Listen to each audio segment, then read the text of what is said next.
श्री राम जय राम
अवधपुरी में प्रभु के जन्मोत्सव का आनंद मनाया जा रहा है। दूर दूर से सारे देवी देवता दर्शन करने के लिए आ रहे हैं। मास दिवस कर दिवस भा मरो न जानो कोई। कहते हैं जब रामलला सरकार का जन्म हुआ उस समय एक बड़ा कौतुक हुआ। मास दिवस कर दिवस भा मरम न जानो कोई। उस समय एक महीने का एक दिन हुआ। मास दिवस कर दिवस भा, एक मास का एक दिन हुआ और मरम न जानो कोई। तुलसीदास जी कहते आनंद इतना मनाया जा रहा था कि किसी को पता ही नहीं लगा कि इतना बड़ा दिन हो गया। और कौतुक कैसे हुआ? सूर्य नारायण भगवान बाट देख रहे थे कि उत्सव खत्म हो गए तो हम अपने घर के लिए जावे, और अवधवासी ये बाट देख रहे थे कि सांझ हो गए रात हो गए तो हम उत्सव खत्म करें।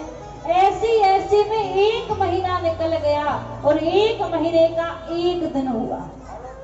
जब देवताओं ने सुध दिलाई सूर्य नारायण भगवान को कि अरे आप तो सब में इतने मगन हो गए कि आपको तो याद ही नहीं कि एक महीना बीत गया है। तो सूर्य नारायण भगवान ने यही जवाब दिया, महाराज हमारी गलती नहीं, उत्सव ही इतना भव्य हो रहा है कि हमारा मन ही नहीं किया। हम सोचे उत्सव खत्म हुए तब हम जावे, और अवधवासी सोचे कि जब रात्रि हो जाए तब हम अपने घर के लिए जावें। तो दोनों एक जगह पर ही एक माह के लिए रुके रहे। ऐसा भव्य आनंद आनंद आज अवधपुरी में छा रहा है। यहाँ बाबा भोलेनाथ माता पार्वती से बोले, देवी मैंने अपने जीवन में एक चोरी की है। अब पार्वती जी ने सुना भोले बाबा ने चोरी की है, तो कहा प्रभु बताइए आपने कौन सी चोरी की है। तो भोले बाबा माता पार्वती से कहते हैं कि देवी अब इसके लिए आप मेरी चोरी समझिए या मेरा प्रेम समझिए या मेरा अपराध समझिए, लेकिन मैंने आपसे छिपाकर एक चोरी की है। तो माता पार्वती ने पूछा चोरी कौन सी है। तो भोले बाबा कहते हैं देवी चोरी कौन सी मैंने की है। और हुए के कहूँ नीच चोरी,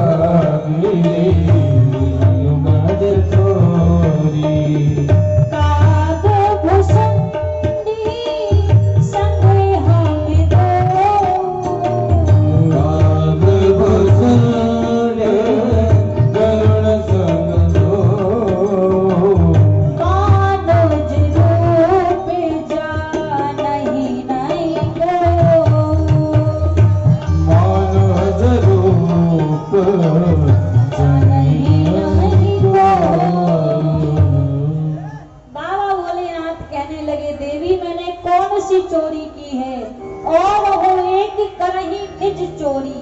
एक चोरी मैंने की, लेकिन हाँ अपने मन से वह चोरी नहीं की। चोरी कौन सी है सुनो गिरजा निर्मलमती तोरी। ध्यान लगाकर सुनो मैंने चोरी कौन सी की। और चोरी करने में अकेला नहीं गया, काग भुसुंड संग हम दो, मनुज रूप जा नहीं को। काग भुसुंड जी और हम जब राम लला सरकार का जन्म हुआ तो मनुज रूप धारण करके, मानव का रूप धारण करके हम अवधपुरी में गए। लेकिन देवी क्षमा करना, मैं अपने मन से नहीं गया। पार्वती जी ने कहा आप अकेली गए, मुझे तो बताया भी नहीं, मैं भी संग में चलती। तो भोलेनाथ बोले देवी क्षमा करना, वो तो कागभूषुंड जी के साथ जन्म की चर्चा चल रही थी। तो कागभूषुंड जी कहने लगे बाबा चलो हम भी दर्शन कराते हैं। अब भोले बाबा सोचने लगे यदि मैं कहूंगा कि मैं अपने मन से गया था तो कहीं ऐसा ना हो कि पार्वती जी नाराज हो जाएंगी, अकेले दर्शन कराए हमें ले नहीं गए। तो कागभूषुंड जी का नाम ले दिया कि कागभूषुंड संग हम दो, मनुज रूप जा नहीं को। मनुष्य का रूप धारण करके गए। अब देखिए हम कहते हैं कि मानव की देह हमें मिली है, तो महाराज हम विचार करते हैं कि स्वर्ग में जाके भगवान के दर्शन मिलेंगे, देवी देवता बन के भगवान के दर्शन मिलेंगे।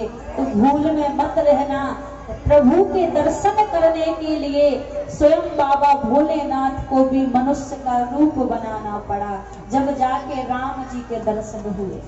ये बात कोई मन की बात नहीं है, ये रामचरितमानस कहता है कि राम जी के दर्शन करने के लिए स्वयं बाबा भोलेनाथ ने भी मनुष्य का रूप बनाया। मनुज रूप जान ही नहीं को, मनुष्य का रूप बनाकर दर्शन करने के लिए गए। तो मैया ने पूछा बाबा बताइए आप कैसे दर्शन करने के लिए गए थे। तो बाबा भोलेनाथ कहने लगे देवी भीड़ तो इतनी थी दर्शन की कि यदि लाइन में हम लगते, पहले तो प्रयास भी किया, राम लला सरकार के दर्शन की लंबी लाइन लग रही थी, तो हम जाके पीछे सबसे पीछे लाइन में लग गए। अब लाइन में तो लग गए लेकिन बधाइयां भी गाई जा रही थी। अब जैसी बधाइयां गाई जा रही थी तो हमने सोचा हमारे प्रभु का जन्मोत्सव है तो थोड़ा सा जाके नृत्य कर लें, क्योंकि मनुष्य का रूप बना के जोगी का रूप बना कर गए थे। तो लाइन में से निकल के हम नृत्य करने लगे। अब सोचा जाकर लाइन में पहुंचे तो देखा वहां लगने लगे तो फिर पीछे पहुंचा दिया। ऐसे 3 दिन बीत मन में सोचा यदि लाइन के चक्कर में रहेंगे तो दर्शन मिलने वाले नहीं है। फिर हमने और काकभूषुंड जी ने विचार किया ऐसे दर्शन नहीं मिलेंगे। काकभूषुंड जी ने बालक का रूप बनाया था और भोले बाबा ने एक जोगी का रूप बनाया था। जाकर सरयू मैया के किनारे पर बैठ गए और जो भी स्नान करने आता उसके लिए काकभूषुंड जी पकड़ कर लाते और उसका हाथ लाके बाबा के हाथ में रख देते। अब भोले बाबा कौन है, त्रिलोकी की जानने वाले, तो एक परिवार क्या 7 पीढ़ियों की बता देते कि आपके घर में ऐसा हुआ ऐसा हुआ ऐसा हुआ। अब एक को पकड़ो सो एक व्यक्ति 4 को जाके बताए, अब 4 व्यक्ति 10 को जाके बताए। अब तो धीरे धीरे यही बात पूरे अवधपुरी में फैल गई कि कोई ऐसे कर्मकांडी संत आए हुए हैं, बाबा आए हुए हैं कि बस हाथ देखते हैं और हस्तरेखा से सारे जीवन की बात बता देते हैं। अब तो महाराज जैसी बात फैली तो माता कौशल्या के कानों में खबर पड़ी। तो माताओं के मन में उमंग होती है कि हम अपने बालकों का भविष्य पता करें। तो एक दासी को बुलाया कौशल्या जी ने और कहा, दासी मैंने सुना है कि अवध में कोई बाबा आए हैं जो बड़ा ही अच्छा भविष्य देखते हैं। तो दासी ने कहा, महारानी मैंने भी सुना है। तो कहा ऐसा करो उन बाबा जी को आप महलों में ले आओ। दासी ने कहा ठीक है। दासी दौड़ कर पहुंची सरयू मैया के किनारे पर और कहा, बाबा आप क्या किसी के घर में पधारते हो? तो भोले बाबा ने कहा, कौन बुला रहा है? कहा, हमारी महारानी ने आपको बुलाया है, राजकुमार की हस्तरेखा दिखवाना चाहती हैं। अब तो जैसे सुना सो राम जी, यहाँ भोले बाबा तुरंत खड़े हो गए। अब लाइन लगी थी, लोग बोले महाराज पहले हमारा भविष्य बताओ, पहले हमारा भविष्य बताओ। भोले बाबा मन में वो सोचने लगे और सबसे बोले, आपका भविष्य तो हम बाद में बताएंगे, पहले हम अपना भविष्य सुधार लें, मौका मिला है, कहीं ऐसा ना हो फिर दर्शन ना मिले। तो भोले बाबा और काकभूषुंड जी तुरंत उठकर जैसे गए तो द्वार पर पहुंचे। अब महाराज रामलला सरकार अवध के राजकुमार हैं, तो ऐसे ही तो महल में प्रवेश किसी को मिल नहीं सकता।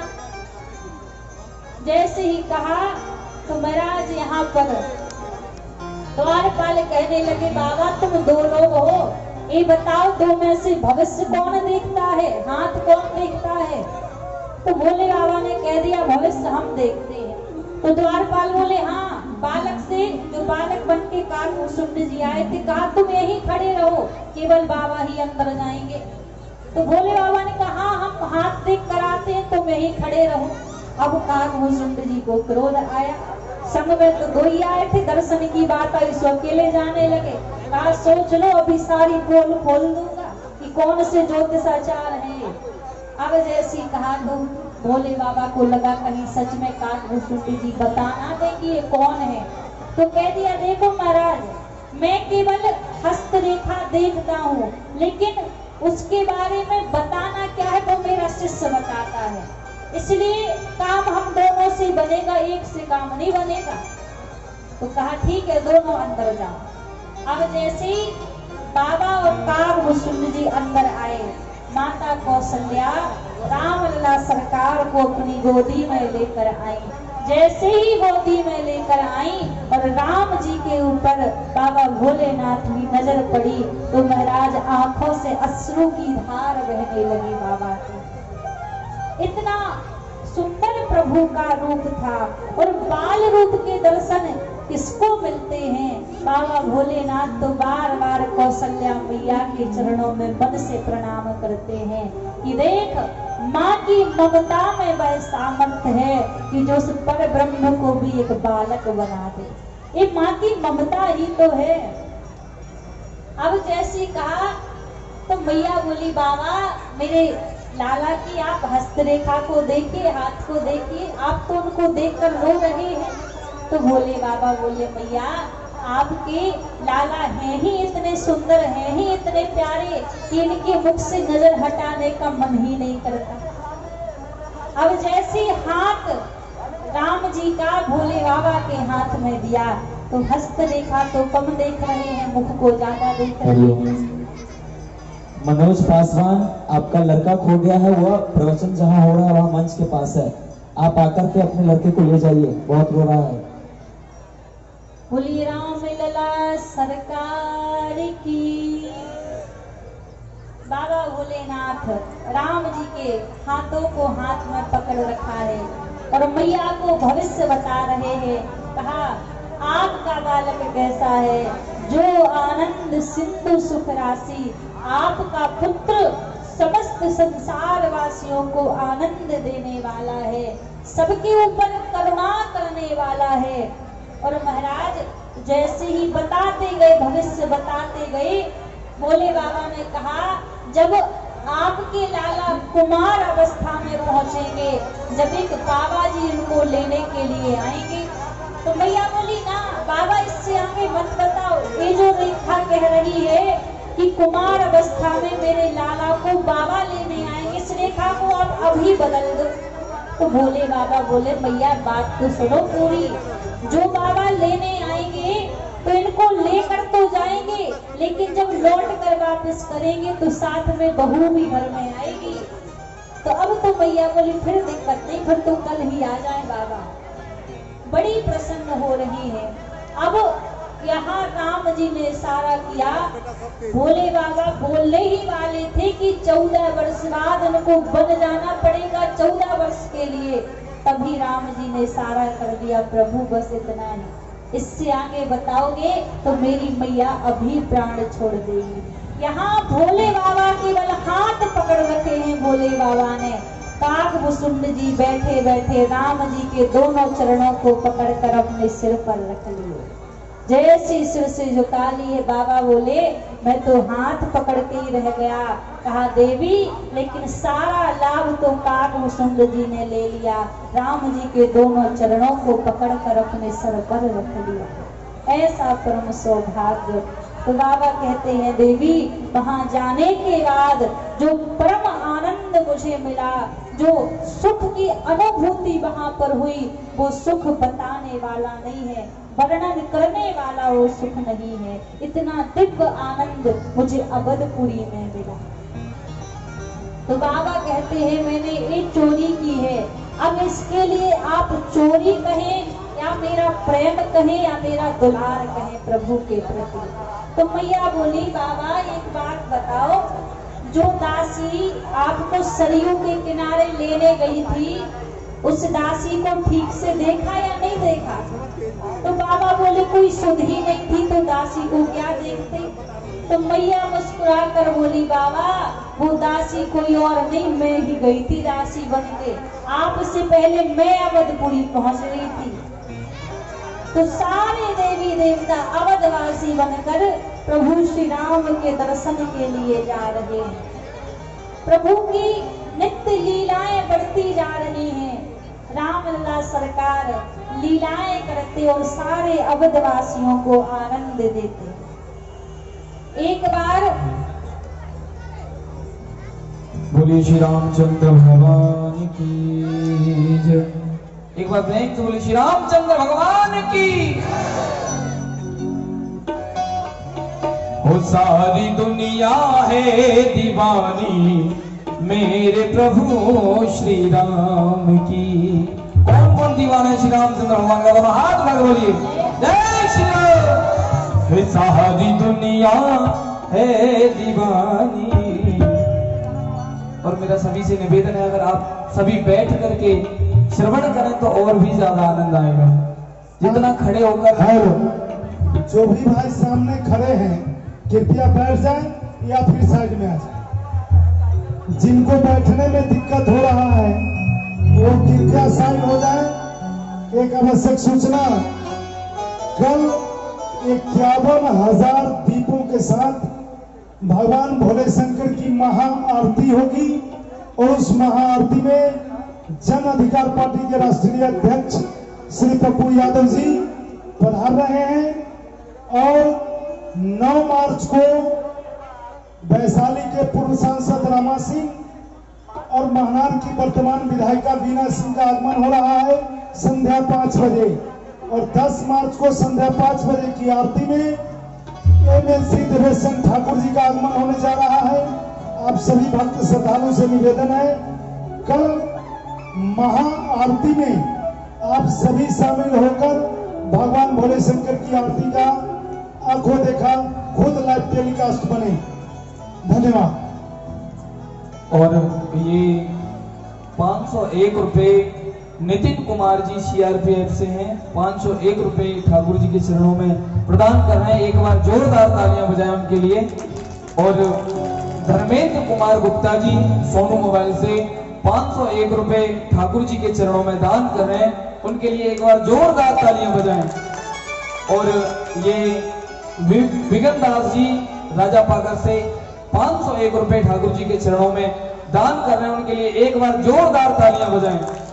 और ये बैकुंठपुर निवासी मनोज पासवान जी, अगर अब तक हमारी आवाज पहुंच रही हो, बैकुंठपुर निवासी मनोज पासवान जी, आपका बच्चा मानव मेले में खो गया है, जो हमारे कार्यकर्ता द्वारा बरामद कर प्रवचन के स्टेज पर बच्चा पहुंचा हुआ है। आप आए और अपने बच्चे को ले जाएं। मनोज पासवान जी, बैकुंठपुर निवासी। बिगन जी, सोनू जी, धर्मेंद्र गुप्ता जी, नीतीश कुमार जी सीआरपीएफ से सभी 501 रुपए सभी ठाकुर जी के चरणों में दान कर रहे हैं। सभी के लिए एक बार जोरदार तालियां बजाएं। और विनोद कुमार शाह जी पशु आहार केंद्र 11 रुपए ठाकुर जी के चरणों में प्रदान कर रहे हैं। और राजू कुमार गुप्ता जी वैशाली स्टूडियो राजा पाकर 5 रुपए ठाकुर जी के चरणों में दान कर रहे हैं। और ये राजू कुमार गुप्ता जी वैशाली स्टूडियो राजा पाकर से 11 रुपए ठाकुर जी के चरणों में प्रदान करें। सभी के लिए एक बार जोरदार तालियां बजाएं और प्रेम से बोलिएगा जय श्री राम। आइए, जो दीवाना हो मेरे श्री रामचंद्र भगवान का, वो प्रेम से तालियों के साथ।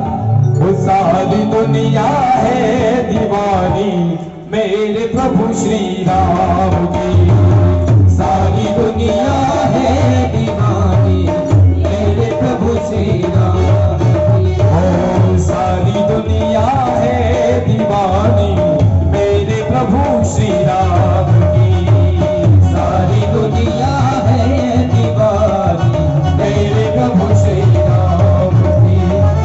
कौन है जिस पर नहीं है, कौन है जिस पर नहीं है, कौन है जिस पर नहीं है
शिवनाथ जी की तरफ से ठाकुर जी के चरणों में दान हो रहे हैं। ठाकुर जी सदैव इन पर अपनी कृपा दृष्टि बनाए रखें और ऐसे ही आशीर्वाद बनाए रखें।